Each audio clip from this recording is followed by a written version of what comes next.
अस्सलाम वालेकुम, आदाब। मैं हूं मोहसिन और बीबीएन पर आप देख रहे हैं खबरनामा। आइए नजर डालते हैं हेडलाइंस पर।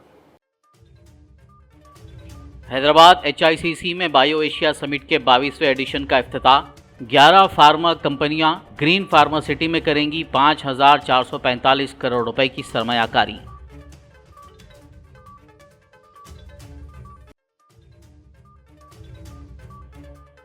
हैदराबाद लाइफ साइंसेस में हिंदुस्तान का दारुल हुकूमत होगा।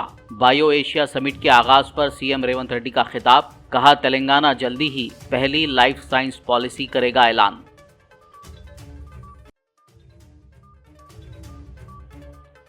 SLBC टनल में फंसे 8 अफराद को निकालने के लिए चौथे दिन भी कोशिशें जारी। रियासती वुज़रा ने मुनक्किद किया जायजा इजलास। उत्तम कुमार रेड्डी ने कहा, इस वाक़े की मुकम्मल तहकीकात का दिया जाएगा जल्द हुक्म।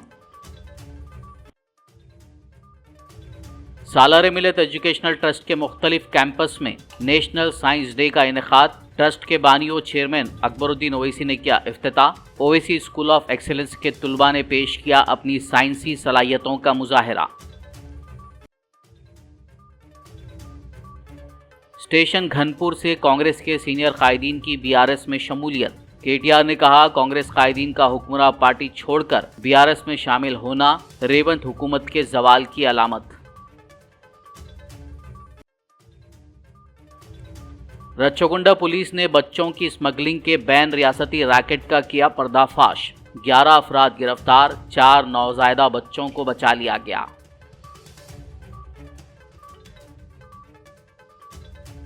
और अब खबरों की तफसील। हैदराबाद के HICC में बायो एशिया समिट के 22वें एडिशन का इफ्तिताह आज मंगल को चीफ मिनिस्टर रेवंत रेड्डी ने ऑस्ट्रेलिया क्वींसलैंड के गवर्नर डॉक्टर जेनेट और तेलंगाना के वजीर सनत व IT D श्रीधर बाबू के हमरा किया।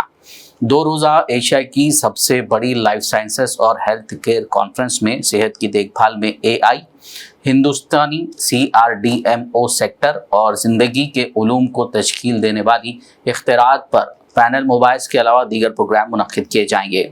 इस दौरान तेलंगाना हुकूमत ने मुतादिद सरमायाकारी मंसूबों का ऐलान किया, जिसमें ग्रीन फार्मा सिटी में 11 कंपनियों के जरिए 5,445 करोड़ रुपए की इजाफी सरमायाकारी भी शामिल है, जिससे 9,809 नई मुलाजमतें पैदा होंगी और साथ ही आलमी सतह की 4 नई सरमायाकारी भी होंगी। तेलंगाना के चीफ मिनिस्टर रेवंत रेड्डी ने HICC में बायो एशिया के 22वें एडिशन से खिताब करते हुए कहा कि बायो एशिया समिट ने हैदराबाद को दुनिया के लाइफ साइंसेस के दारुल हुकूमत के तौर पर पेश किया है और सेहत की देखभाल के शोबे की तरक्की में भी मदद की। उन्होंने कहा कि तेलंगाना हुकूमत तहकीक और इख्तिराई इदारों को फरोग़ देने के लिए हैदराबाद में काम करने वाली दवासाज कंपनियों के साथ मिलकर काम कर रही है। सीएम रेवंत रेड्डी ने कहा कि यहाँ काम करने वाली कंपनियों को अगली दहाई में तेलंगाना को $1 ट्रिलियन की मईशत बनने की कोशिश करनी चाहिए। रेवंत रेड्डी ने तमाम सरकर्दा कंपनियों को तेलंगाना में सहूलियात से फ़ायदा उठाने की दावत दी। उन्होंने फर्मों को आसान सनती पॉलिसी और इंफ्रास्ट्रक्चर फराहम करने का तयख़ुन देते हुए कहा कि तेलंगाना हिंदुस्तान की पहली लाइफ साइंसेस पॉलिसी मुतारिफ कराएगा। The event will help position India as an important player globally in shaping the future of healthcare. Major pharma companies, large healthcare players, life science and biotech companies operate from Hyderabad. Long ago, we had the vision to create a great research institutions that create a culture of innovation and excellence. We invested in higher education and created a vast talent pool of scientists, technologists, domain experts and engineers. We created Genome Valley years ago. I want to transform my state's economy into a $1 trillion in next 10 years. The core urban area will become a service only city and aim for net zero. This is where we are creating Future City, AI City, and many other big projects. Hyderabad is now the EV capital of India, with the highest sales of EV in entire country. I am replacing 3,000 RTC public transport buses with electric vehicles. Outside this core urban area, I wanted to develop one of the world's largest manufacturing hubs. I want to make it my offer to the world for its China Plus One need. We will connect these two rings with several radial roads. These will help us create manufacturing clusters for different verticals. As Telangana is a landlocked state, we are developing a mega dry port and will connect it to a seaport in neighboring Andhra Pradesh state. These two ports will be connected by a dedicated rail and road link. In this larger framework, we are excited to have this BioAsia conference.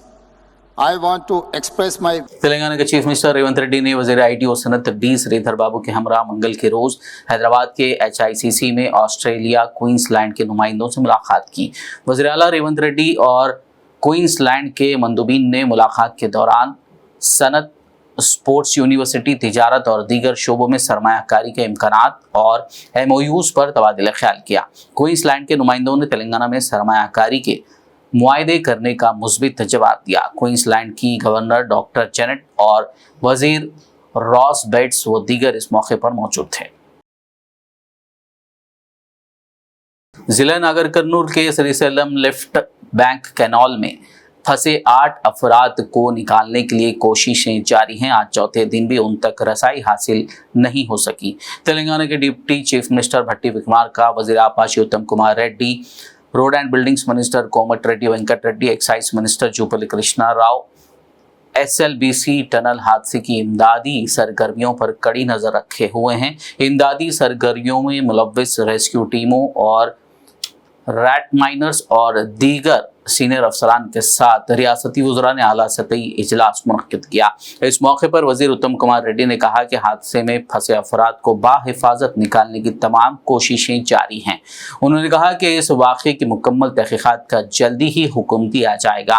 वाज़ेह हो कि इस हादसे को आज 4 दिन हो चुके हैं। रेस्क्यू टीमें 8 अफराद की तलाश कर रही हैं। सालार मिलत एजुकेशनल ट्रस्ट के मुख्तलिफ कैंपस में ओवैसी स्कूल ऑफ एक्सेलेंस की जानिब से आज 25 फरवरी को नेशनल साइंस डे मनाया गया, जिसका इफ्तिताह सालार मिलत एजुकेशनल ट्रस्ट के बानी व चेयरमैन और चंद्रांगुट्टा रुकन असेंबली अकबरुद्दीन ओवैसी ने किया। इस मौके पर ओवैसी स्कूल ऑफ एक्सेलेंस के मुख्तलिफ जमातों के तुलबा ने वर्किंग मॉडल्स, रिसर्च पर मुबनी प्रोजेक्ट्स और इंटरैक्टिव साइंसी सरगर्मियों के जरिए अपनी सलाहियतों का मुजाहरा किया। मुअज़्ज़िज़ मेहमानों और माहिरीन तालीम ने नौजवान जहनों के मुस्तक़बिल की तश्कील में साइंसी तालीम की अहमियत पर जोर दिया।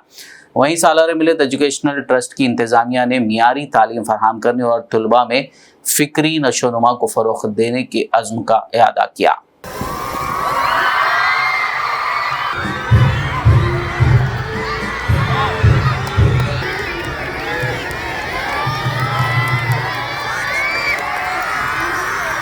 Chandrayaan 3 is the lunar exploration mission under Chandrayaan program by Indian Space Research Organization. It consists of a lander and a rover Chandrayaan 3 up to Chandrayaan 2, but does not have an orbiter. It was launched on 14th July 2023 from Satish Dhawan Space Center in Sriharikota, Andhra Pradesh. Its primary objective is to demonstrate the capability of achieving a soft landing on the lunar surface. Only 3 Now I am going to tell you about volcano. The volcano is a mountain that is erupted with lava. Lava is a fish. and I am studying in 8th standard. Today we are representing a model is called human digestive system. The human digestive system breaks down food into nutrients that determine anus. And socially well, maintaining good health is essential for living a happy and productive life. Importance of health. Physical well-being, good health allows body to function properly and prevent diseases. Mercury is the closest planet to the Sun and smallest planet in solar Campus. Today we are explaining on the topic water cycle. The water cycle shows how water moves around the earth in a continuous process. There are 4 points: evaporation, condensation. Thank you. Alicia Fatima Owaisi Educational Campus KG to PG Ballagura. अस्सलामुअलैकुम वरहमतुल्लाहि वबरकातुहू। खुशामदीद है। मेरा नाम मोहम्मद अयान खान, मैं 6वीं जमात में पढ़ता हूँ। मेरे इदारे का नाम barrister Fatima Owaisi KG to PG educational campus Ballaguda है। मेरे मौजू का नाम पौधे और स्टोमेटा। स्टोमा पौधों के पत्तों और तना पर मौजूद एक छोटा सा सुराख या छोटा सा छेद होता है। ये छोटे छोटे सुराख गैसें जैसे ऑक्सीजन और कार्बन डाइऑक्साइड को पौधे में दाखिल होने और बाहर निकालने की इजाजत देता है। स्टोमेटा बहुत अहम है। स्टेशन घनपुर से साबिक ZPTC के वेंकटेश्वरलू और कांग्रेस के सीनियर लीडर मलकी रेड्डी राजेश्वर रेड्डी ने आज मंगल को तेलंगाना भवन में BRS पार्टी में शमूलियत इख्तियार की। इस मौके पर BRS कारगुजार सदर KT रामाराव ने उन्हें गुलाबी खंडवा पहनाकर पार्टी में खैर मकदम किया। इस मौके पर खिताब करते हुए KTR ने कहा कि हुक्मरान कांग्रेस पार्टी छोड़कर कांग्रेस कायदीन व कारकुनान का अपोजिशन BRS पार्टी में शामिल होना रेवंत हुकूमत के जवाल की अलामत है। KTR ने तबसरा किया कि जब रोम जल रहा था वहां का बादशाह नीरो चैन की बांसुरी बजा रहा था, जैसा ही हाल अब तेलंगाना के CM रेवंत रेड्डी का है। उन्होंने CM रेवंत रेड्डी को अपनी तनकीद का निशाना बनाते हुए कहा कि रेवंत रेड्डी अब तक 35 बार दिल्ली का सफर कर चुके हैं और अब ताज़ा तौर पर वो 36वीं बार दिल्ली जा रहे हैं। अब तक दिल्ली से कुछ हासिल ना कर पाने वाले CM रेवंत रेड्डी पता नहीं इस दौरे से क्या कमाल करेंगे। అంటే ఎన్కటికి రోమ్ నగరంలో రోమన్ సామ్రాజ్యంలో ఒక చక్రవర్తి ఉన్నాడట. ఆయన పేరు నీరో. రోమ్ నగరం అంటుకొని తగలబడిపోతుంటే ఆయన మాత్రం ఫిడేల్ వాయించుకుంటూ కూర్చున్నాడట. రేవంత్ రెడ్డి గారి కథ కూడా గట్లే ఉన్నది. ఎందుకంటే ఓదికి ఇక్కడ 7 రైతుల ఆత్మహత్య 48 గంటల్లో 8 మంది కూలీలు ముఖ్యమంత్రి గారి సొంత జిల్లాలో అక్కడ సొరంగంలో ఇరుక్కొని పోయి ఉన్నారు. ఇది ఏది సోయి లేదు ఆయనకు. ఆయన మాత్రం ఆయన పాటికి ఆయన ఇవాళ చక్కర్లు కొడుతూ గాలి మోటార్లు తిరుగుతూ గాలి మాటలు చెప్తూ మళ్ళీ ఢిల్లీకి పోయినట 36సారి. ఇప్పుడే నాకు అర్జెంట్ పని ఉన్నదని ఢిల్లీకి పోయినట. 35 సార్లు పోయి పీకింది ఏంది, 36సారి పోయి పీకేది నాకు ఇలా పడుతుంది 36 సార్లు। खबरनामे में फिलहाल लेंगे एक ब्रेक। मुलाकात होगी इस छोटे से ब्रेक के बाद।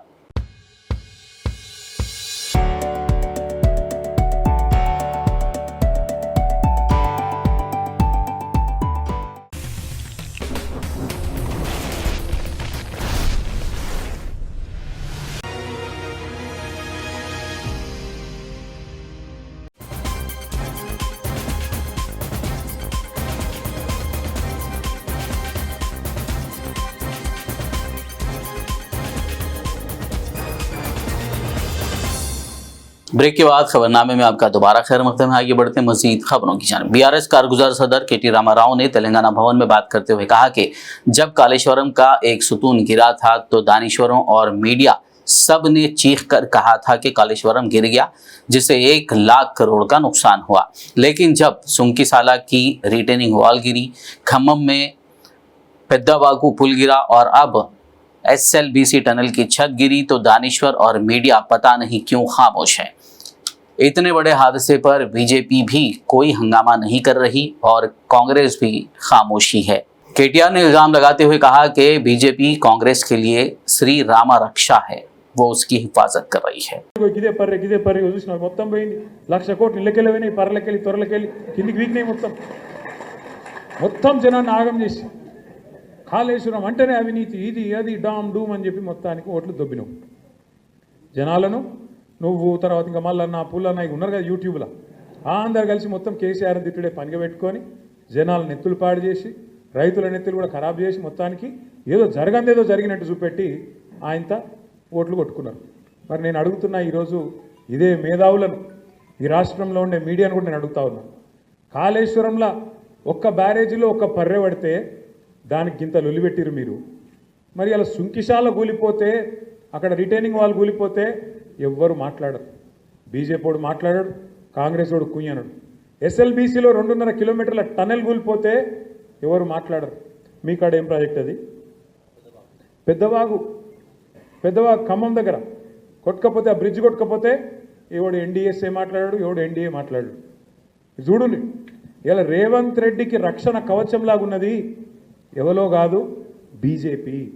నేనేదో ఉత్తగా చెప్తలేను ఈ మాట, లేకపోతే మేడిగడ్డల పర్రె పట్టింది అని రేవంత్ రెడ్డి అనగానే తెల్లారే వరకు వాడొచ్చి వాలిపోలే గద్ద లెక్క బీజేపీ వాడు। NDSA అని వస్తుంది, నేషనల్ డ్యామ్ సేఫ్టీ అథారిటీ. వస్తాడు, వచ్చేది ఇట్లా చూసినట్టు చూసి తెల్లారి వరకే బీజేపీ ఆఫీస్లో ఒక రిపోర్ట్ తయారు చేసి ఇక్కడ ప్రజల మీద వేసి ఎలక్షన్లలో గోల్మాల్ చేసి, మరి ఇలా SLBCలో టన్నల్ కూలి దాదాపు 72 గంటలు అవుతాను. ఎందుకో రాడు, మరి NDSA రాదు, ఏ బీజేపీ వాడు మాట్లాడాడు, ఎవరి నోరు పెగులుతలేదు. కిషన్ రెడ్డి మాట్లాడాడు, బండి సంజయ్ అన్నాడు. ఎందుకు ఏమొచ్చింది ఇబ్బంది మీకు? ఎందుకు మాట్లాడతలేరు? बीआरएस कारगुजार सदर KT रामाराव ने स्टेशन घनपुर के MLA कड़ियम श्रीहरि को चैलेंज किया कि वो MLA के ओहदे से इस्तीफा दें और अगर हिम्मत है तो ज़िमनी इंतखाब के लिए तैयारी करते हुए मुकाबला करें. నేను పోయినప్పుడు మా వాళ్ళు రమ్మంటే కార్యకర్తల సమావేశం లెక్క ఒక 3-4 వేల మంది ఉంటారేమో అనుకున్నాం. కానీ అక్కడ పోయి చూస్తే 25-30 వేల మంది కొడంగల్ నియోజకవర్గంలోనే కదం దొక్కి మళ్ళా కాంగ్రెస్ పార్టీని మొలకెత్తకుండా తొక్కి పెడతాం, రేవంత్ రెడ్డిని కూడా తరిమి కొడతామనే విధంగా అక్కడ మా లంబాడ సోదరులు, అదేవిధంగా కొడంగల్ సోదరులు ముందుకొచ్చి ప్రతిజ్ఞ తీసుకున్నారు. మరి ఇక రేవంత్ రెడ్డికే దిక్కు లేకపోతే మీ కడియం శ్రీహరి ఉంటాడా నేను అడుగుతా ఉన్నా. ఆయన పరిస్థితి ఏంది అసలు? కడియం శ్రీహరి ఇలా పెద్ద పెద్ద మాటలు మాట్లాడతాడు, అవి చూస్తే అప్పుడప్పుడు గమ్మత్ అనిపిస్తుంది. అది సామెతను శకునం చెప్పే బలి కుడితిలో పడ్డదని. అరే అసలు తెల్లారులేస్తే నీతులు మాట్లాడతాడు, ఏదో పెద్ద పెద్ద నీతివంతమైన మాటలు. ఆయన ఒక్కడే మేధావి, ప్రపంచంలో లేడీ ఎవరికి తెలియలేదు, ఈయనకేమున్నది అన్నట్టు పోజులు కొడతాడు. మరి గన్ని శకునాలు చెప్పే పెద్ద మనిషి, గన్ని నీతివంతమైన డైలాగులు కొట్టే పెద్ద మనిషి ఏమన్నా ఇచ్చేస్తుంటే రాజీనామా చేసి ఎలక్షన్కి రా, దమ్ముంటే చూసుకుందాం. గన్పూర్లో దమ్ముంటే రా, పెద్ద పెద్ద మాటలు ఎందుకు? ఓ పెద్ద భీకరమైన డైలాగులు, బీభత్సమైన పోజులు.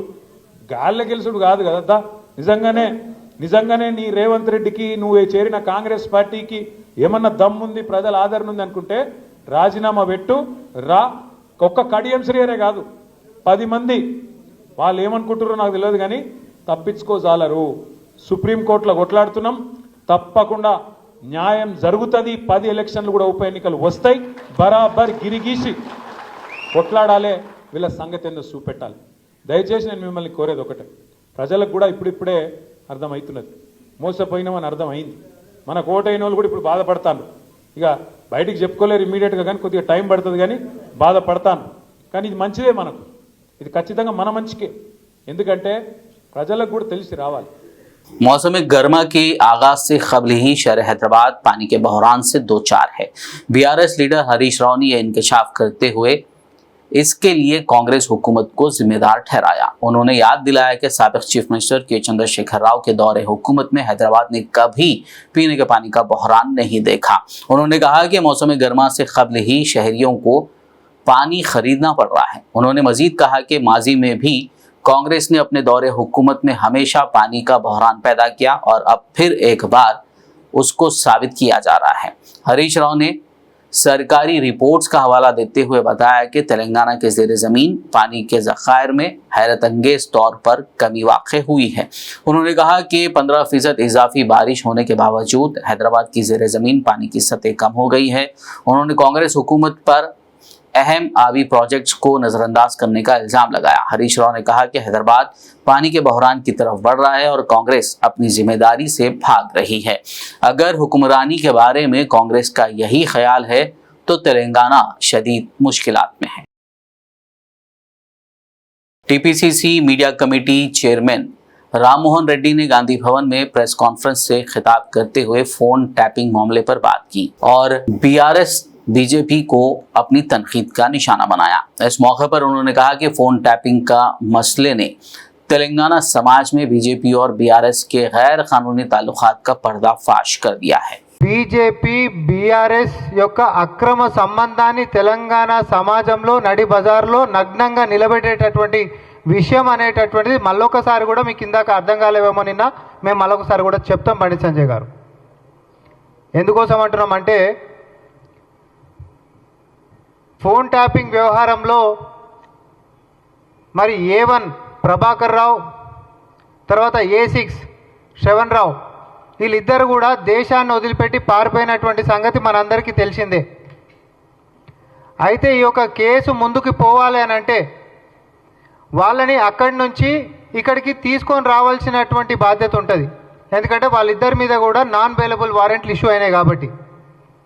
దేశం సరిహద్దులు దాటి మరి నేరాలు చేసినటువంటి వాళ్ళు పారిపోతే దేశంలోకి తీసుకొని వచ్చేటటువంటి బాధ్యత కేంద్ర ప్రభుత్వం కింద ఉంటున్నటువంటి మినిస్ట్రీ ఆఫ్ హోమ్ అఫైర్స్ కిందికి వచ్చేటటువంటి అంశము. వాళ్ళని తీసుకొని రావాలి అని అంటే ఏ రాష్ట్రం నుంచి అయితే ఆ నేరాలని ఎదుర్కొంటున్నారో ఆ రాష్ట్రం నుంచి ఆ పోలీస్ డిపార్ట్మెంట్లు సిబిఐ, కేంద్రంలో ఉంటున్నటువంటి సిబిఐకి ఉత్తరాలు రాస్తూ రెడ్ కార్నర్ నోటీస్ని ఇష్యూ చేయాలని, ఇంటర్పోల్లో వాళ్ళ పేర్లు పెట్టాలని, తద్వారా వాళ్ళు ఆ దేశం నుంచి ఈ దేశానికి రప్పించేటటువంటి ప్రయత్నాలు జరుగుతాయి. ఇది ఎక్కడైనా కూడా ఉండేటటువంటి సిస్టమ్. इंडियन अमेरिकन फोरम ने आदिलाबाद, करीमनगर, निजामाबाद और मेदक ग्रेजुएट हलके के लिए बतौर एमएलसी उम्मीदवार प्रसन्ना हरिकृष्णा की हिमायत का ऐलान किया है। इस मौके पर इंडियन अमेरिकन फोरम के प्रेसिडेंट डॉक्टर जमील अहमद ने तमाम ग्रेजुएट से अपील की कि वो बीजेपी की शिकस्त को यकीनी बनाने अपना वोट प्रसन्ना हरिकृष्णा को दें। अस्सलाम वालेकुम। मैं doctor Mohammad Jameel Indian American forum की तरफ से अवामुन्नास, खासकर करीमनगर, निजामाबाद, आदिलाबाद, मेदक की अवामुन्नास से अपील करने के लिए हाजिर हुआ हूं। आप सब जानते हैं कि एमएलसी इलेक्शंस अनकरीब होने वाले हैं और जिसमें मैं इंडियन अमेरिकन फोरम की तरफ से अपील करने के लिए हाजिर हुआ हूं कि आप सब हजरात बीजेपी को तक़वियत न दें। उसके मुकाबले में प्रसन्ना हरिकृष्णा एक कैंडिडेट जो बीएसपी की तरफ से एक स्ट्रांग कैंडिडेट हर सर्वे में मुंतखब होकर आ रहा है, उसको अपना वोट डालकर, फर्स्ट प्रेफरेंस वोट डालकर बेहतरीन अंदाज में उसे कामयाब करिए। क्योंकि इंडियन अमेरिकन फोरम और उसके मेंबरान रिसर्च करने के बाद और ऑन द ग्राउंड इनपुट लेने के बाद इस नतीजे पर पहुंचे हैं कि प्रसन्ना हरिकृष्णा वो उम्मीदवार है जो बीजेपी को हरा सकता है। आप अपना कीमती वोट प्रसन्ना हरिकृष्णा के लिए वोट इस्तेमाल करिए, क्योंकि आप मुत्तफ़िक़ा तौर पर अगर वोट इस्तेमाल करेंगे तो फिर वोट डिवाइड होने के कम चांसेस रहेंगे। तो हम आपसे दर्दमंदाना अपील करना चाहेंगे, खासकर करीमनगर, निजामाबाद, आदिलाबाद और मेदक मुस्लिम माइनॉरिटीज से खासकर हम अपील करना चाहेंगे, ग्रेजुएट से हम अपील करना चाहेंगे कि आप अपना पहला वोट प्रसन्ना हरिकृष्णा के लिए डालिए। क्योंकि अगर आप किसी और कैंडिडेट या फिर कांग्रेस के कैंडिडेट को डालेंगे तो बीजेपी का उम्मीदवार मुंतखब हो सकता है।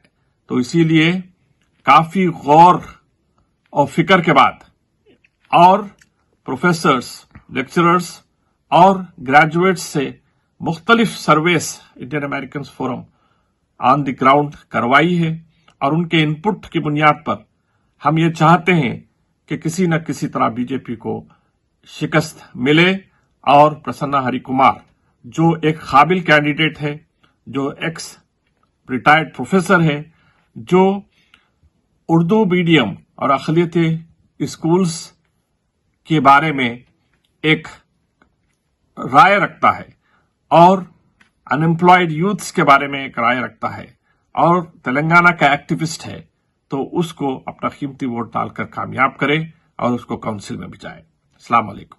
रच्चाकोंडा एसओटी मलकाजगिरी टीम ने चैतन्यपुरी पुलिस के साथ मिलकर कार्रवाई करते हुए नौज़ायदा बच्चों की खरीदो फरोख्त के बैन रियासती रैकेट का पर्दाफाश किया। पुलिस ने 11 अफराद को हिरासत में लेते हुए 4 नौज़ायदा बच्चों को बशमूल 2 लड़कियां बचा लिया। पुलिस ने मुलजिमीन के कब्जे से 5000 नकद रकम के अलावा 11 मोबाइल फोन जब्त कर लिए, जिसकी जुमला मालियत 95,000 बताई गई है। Interstate just born babies trafficking racket ఇప్పుడు మా ఎస్ఓటి టీం బర్స్ట్ చేసింది. దీంట్లో 11 అక్యూజ్ని అరెస్ట్ చేయడం జరిగింది. ఈ బేబీస్ని 2 baby boys and 2 baby girls, total 4 ఈ బేబీస్ని గుజరాత్ నుంచి, అహ్మదాబాద్ నుంచి ఉన్నటువంటి ఒక మెయిన్ అక్యూజ్ గుజరాత్ నుంచి తీసుకొచ్చి ఇక్కడ మన ఆంధ్రప్రదేశ్, తెలంగాణ 2 రాష్ట్రాల్లో అమ్మారు. ఇంకొక పిల్లవాడిని వాళ్ళు ఫేక్ డాక్యుమెంట్స్ క్రియేట్ చేసి అమ్మే ప్రాసెస్ ఉన్నప్పుడు మేము పట్టుకోవడం జరిగింది. ఇందులో టోటల్గా 11 అక్యూజ్ను అరెస్ట్ చేశాం. హౌ ఇట్ హ్యాపెండ్ అంటే ఒక లేడీ వందన అని అహ్మదాబాద్ గుజరాత్లో ఉంటారు. ఆవిడ సావిత్రి అనే ఆవిడతో ఉన్నటువంటి అసిస్టెంట్, దెన్ సునీత సుమన్ అనే ఇంకొక అసిస్టెంట్, ఇద్దరితో కలిసి మన రాష్ట్రంలో ఉన్నటువంటి కోలా కృష్ణవేణి అనే ఒక మహిళతో ఈ విషయంలో సోషల్ మీడియా ద్వారా ఫ్రెండ్స్ అయ్యి ఇటువంటి ఇల్లీగల్ వేలో జస్ట్ బార్న్ బేబీస్ని అమ్మడానికి ట్రాఫికింగ్లో అక్కడి నుంచి గుజరాత్ నుంచి తీసుకొచ్చి ఇక్కడ అమ్మడానికి వీళ్ళు స్ట్రాటజీ ఎవాల్వ్ చేశారు. వీళ్ళు ఒక్కొక్క బేబీ బాయ్ కానీ గర్ల్ కానీ 2-2.5 lakh మధ్యలో అమ్మడం. బాయ్ కొంచెం ఎక్కువ రేట్ ఉంటుంది, 50,000-60,000. దెన్ వాళ్ళు ఇక్కడ వచ్చిన తర్వాత ఈ కృష్ణవేణి అనే లేడీ ఇంకొక దీప్తి అనే ఒక లేడీతో కలిసి ఈ ఎంటైర్ ర్యాకెట్ని మన ఆంధ్రప్రదేశ్ అండ్ తెలంగాణ రాష్ట్రాల్లో ఈవిడ చేయడం జరిగింది ఈ పిల్లల్ని అమ్మే కార్యక్రమంలో. ఇది టోటల్ ఇల్లీగల్ ప్రాసెస్. ఎవరైతే కొంటున్నారో వాళ్లకు తల్లిదండ్రులు ఎవరు, ఈ బేబీ తల్లిదండ్రులు ఎవరో తెలియదు. వాళ్లకు ఎవరు అమ్ముతున్నారో వీళ్ళ పొసెషన్కి ఎలా వచ్చారో తెలీదు. అంతేకాకుండా ఈ ప్రాసెస్లో ఒక చట్ట పరిధిలో అడాప్షన్ తీసుకోవాల్సిన విషయాన్ని మర్చిపోయి కేవలం మనీ ట్రాన్సాక్షన్స్లో ద్వారా తీసుకోవడం. వాళ్ళు తీసుకునే టైంలో వాళ్ళ ముందే ఇది false and fake documents create చేయడం, బర్త్ సర్టిఫికేట్ లాంటివి కానీ లేకపోతే ఆధార్ లాంటివి క్రియేట్ చేసి ఫేక్ తీసి దాన్ని అమ్మడం, ఇవన్నీ ఎంటైర్ ప్రాసెస్ వీళ్ళందరి నాలెడ్జ్లో ఉంది. ఎవరైతే కొంటున్నారో నాలెడ్జ్లో ఉంది. వాళ్ళు మేబీ వాళ్ళకి చిల్డ్రన్ లేరు కావచ్చు, that is different issue. But there is a legal methodology to adopt a child. అది తప్పిపోయి ఆ మార్గంలో వెళ్లకుండా కేవలం డబ్బు ద్వారా కొనుక్కొని ఆ పిల్లవాడు ఎవరు, ఎలా వచ్చారు వీళ్ళ చేతులకి, ఇది ఎవరన్నా దొంగతనం చేసి తీసుకొచ్చారా, వేరే నేరం చేసి తీసుకొచ్చారా అని ఏమాత్రము ఆలోచించకుండా కేవలం డబ్బుతో కొనుక్కోవడం అనేటువంటిది చర్య చేస్తారు. కాబట్టి వాళ్ళు కూడా నేరస్తులుగా మేము గుర్తిస్తున్నాం. దీంట్లో మీకు చెప్పిన 11 మంది పేర్లు నేను చెప్తాను. ఇప్పుడు కోలా కృష్ణవేణి ఈవిడ ఇంతకుముందు కూడా ఒక కేసులో, గోపాలపురంలో కేసులో సేమ్ కైండ్ ఆఫ్ అఫెన్స్లో ఆమె రీసెంట్గా అరెస్ట్ అవ్వడం జరిగింది. అందులో నేరస్తులుగా ఉన్నారు ఒక కేసులో. అలానే భట్టు దీప్తి, ఈ లేడీ ఫస్ట్ కృష్ణవేణి వీళ్ళతో కలిసి అక్కడ నుంచి ఈ జస్ట్ బార్న్ బేబీస్, మీరు చాలా ఆశ్చర్యపోతారు, జస్ట్ 3-4 రోజుల్లో పుట్టిన పిల్లలు తీసుకొచ్చి ఇక్కడ అమ్మడం జరిగింది. ఫస్ట్ బేబీని విజయవాడకు 28 జనవరిలో అమ్మారు. సెకండ్ బేబీ 4th ఫిబ్రవరిలో అమ్మారు. థర్డ్ బేబీ 12th ఫిబ్రవరి అమ్మారు. దెన్ దిస్ 4th బేబీని ఈరోజు మార్నింగ్ 25th ఫిబ్రవరి నాడు చేయాలని చూసినప్పుడు మన క్రెడిబుల్ ఇన్ఫర్మేషన్ పట్టుకోవడం జరిగింది. వీళ్ళంతా మంత్ ఓల్డే ఉన్నారు.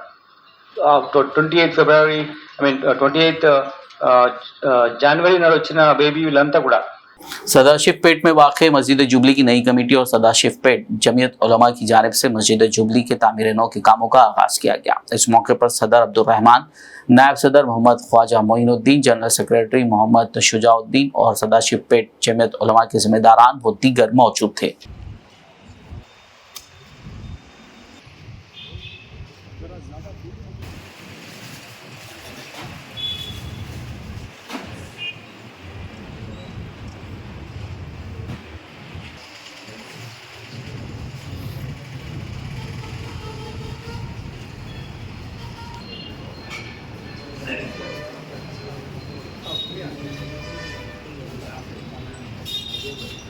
आखिर में एक नजर हेडलाइंस पर। हैदराबाद HICC में बायो एशिया समिट के 22वें एडिशन का इफ्तिताह। 11 फार्मा कंपनियां ग्रीन फार्मासिटी में करेंगी 5,445 करोड़ रुपए की सरमायाकारी।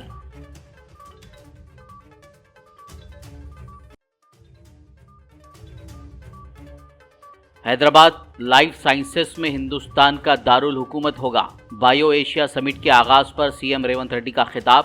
कहा तेलंगाना जल्दी ही पहली लाइफ साइंस पॉलिसी करेगा ऐलान।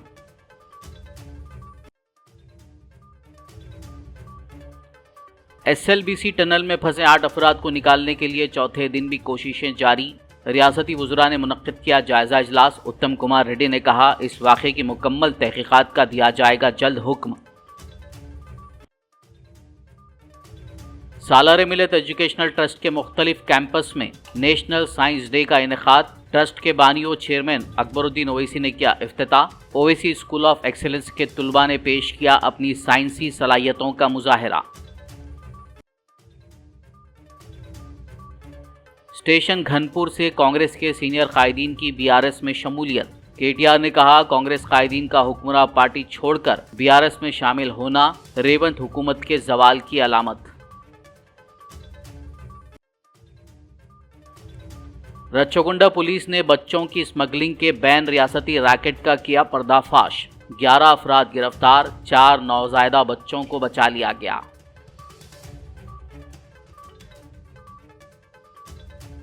खबरनामे में फिलहाल बस इतना ही। ताज़ा तरीन अपडेट्स के लिए देखते रहिए BBN न्यूज़। YouTube और Facebook पर मौजूद हमारे वीडियोस को लाइक और शेयर जरूर कीजिए।